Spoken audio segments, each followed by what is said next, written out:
The Browns have extended David Njoku a 4-year contract worth about $14.1 million every single year. So we're going to break that down and more on today's show. A twofer for the people. We had a Browns video go out like 2 hours ago, but yeah, Njoku gets his own video when he gets a contract extension. So Ian Rapoport, the first one to break the news. The Browns and franchise tag tight end David Njoku have reached an agreement in principle on a large new 4-year, $56.75 million contract extension, sources tell me and Tom Pelissero. He gets $28 million guaranteed at signing on the deal that averages $14.187. That sounds like pie at the end, $875 million per year, the fifth highest paid tight end. So the Browns and Njoku, we knew, were rumored to be trying to find a long-term deal after they placed the franchise tag on him back in March, and now Andrew Berry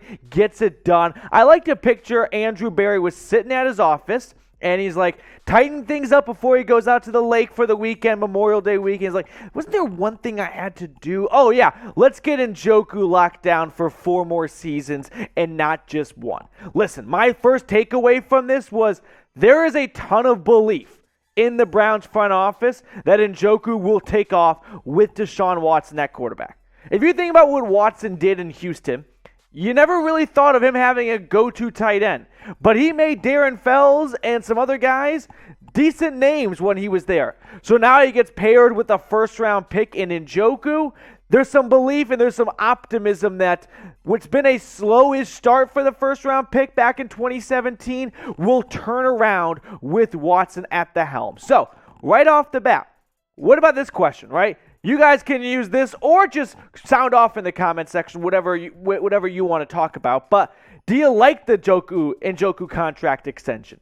Is this something you are for, or are you a little hesitant and like, hey, let's pump the brakes on giving a guy $14 million a season when he's only caught 15 touchdowns? Y for yes or N for no? I want to be a ride or die with Andrew Berry, but this is one of the moves. He's made a ton of awesome moves this offseason that I'm a little more skeptical of.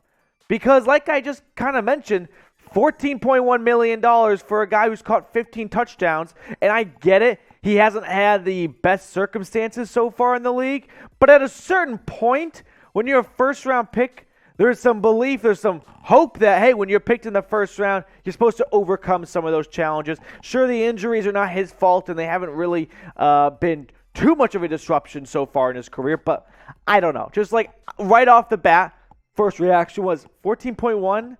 Seems a bit high for the guy. Now, here's how it stacks up against other tight ends. This is per year, so the average annual for their deal. He sits behind Dallas Goedert, who I think is overpaid at 14.2, and he moves ahead of Mark Andrews at $14 million.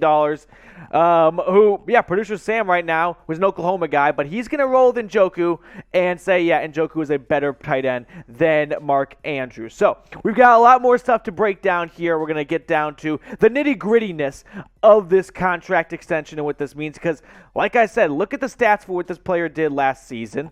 475 yards, 4 touchdowns. He was awesome in the Chargers game, right? He had a bad drop in the Ravens game. That was kind of unfortunate, but the whole Ravens game sucked on offense regardless. I mean, you pick off Lamar Jackson 4 times and you find a way to lose. That's very difficult to do. So we'll look at more Njoku stats and more in-depth on this details and whatnot. But make sure you guys subscribe. If you're coming across this channel for the first time and you're like, what are we doing here? Well, we're breaking down daily Browns news and rumors content for you, keeping you entertained and informed all at once. Hit that big red button, subscribe, and stay locked in for daily free Cleveland Browns content. So let's look at Njoku from his career standpoint, what he's done since coming out of Miami. 1,700 yards in 5 seasons. He's had some injury-plagued seasons here and there, right? 4 games just a few years ago for the 27th overall pick. 15 touchdowns and 148 receptions. This is where I'm getting at with in his career, has he looked the part of someone who just got this type of contract extension? Not really, if you just look at the numbers. Now, if you've watched him play, then you see, okay, he's shown flashes of why this guy would be worth that type of extension. I think there's a belief, right, where I go back to what I started off early in the video. that Andrew Berry's thinking with Deshaun Watson at quarterback here, Njoku's going to be a huge part of this offense. I mean, Berry has been a little skinny at the wide receiver position after Amari Cooper. And I think in part because he believes Njoku is going to be a huge part of this offense going forward. No more Austin Hooper. After Njoku, you fall off a little bit to Harrison Bryant. I like him, but, you know, he's Harrison Bryant, right? We haven't seen him look like a standout tight end 2 just yet. Now, let's play this game on the show. Over or under time. Over or under 5 touchdowns for Njoku in 2022. His career high in a season is 4.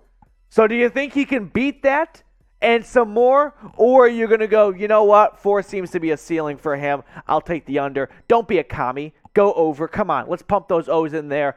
Over. Get your spaghetti O's in the comment section. Let's show the guy some love. Let's buy into this and show him some faith in 2022. Andrew Berry has been very busy this offseason. We know that. But in case you forgot, here are a couple of the big moves he's made and how long they are under contract for. So, of course, Watson and Garrett, the 2 highest paid guys on this team, and they are locked up for years to come, like Denzel Ward, who got that big a contract extension to become the highest paid corner for like a couple of weeks until Jair Alexander passed him.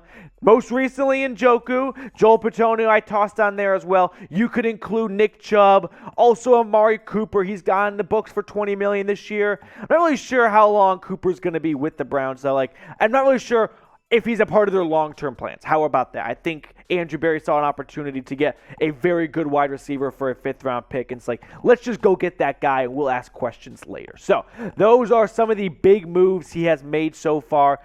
Here's what I want to ask. To kind of wrap up the show and send you on your way for a nice Memorial Day weekend, type me if you trust Andrew Berry. I do.